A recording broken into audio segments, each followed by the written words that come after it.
Qytetarët shqiptar kanë paguar më shumë para për të njëjtat produkte ushqimore gjatë nëntorit, duke i rënduar kështu më shumë xhepave.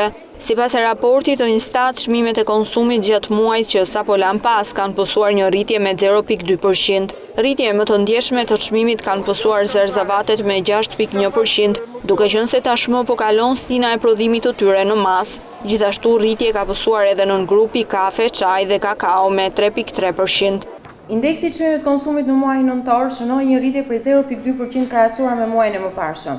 Ndryshimi vjetor i indeksit në muajin nëntor është 2,5%. Një vit më parë ky ndryshimi ishte 2,9%. Ndërsa çmimet e konsumit në disa nëngrupe të tjera kanë shënuar rritje. Këtu mund të përmendim rritjen e çmimeve të nëngrupit zerzavate me 6,1%, kafe, çaj, kakao me 3,3%, yndyrna dhe vajra me 0,4%.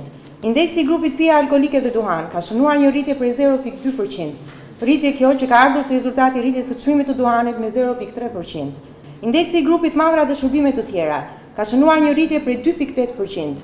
Rritje kjo që ka ardhur si rezultati i rritjes së tarifave të siguracionit të automjeteve me 23,5%. Ndërkohë ulje ka pësuar indeksi i grupit transport me 0,2%. Gjatë muajit nëntor gjithashtu ulje ka pësuar edhe çmimi i naftës me 0,3% dhe çmimi i benzinës me 0,5%.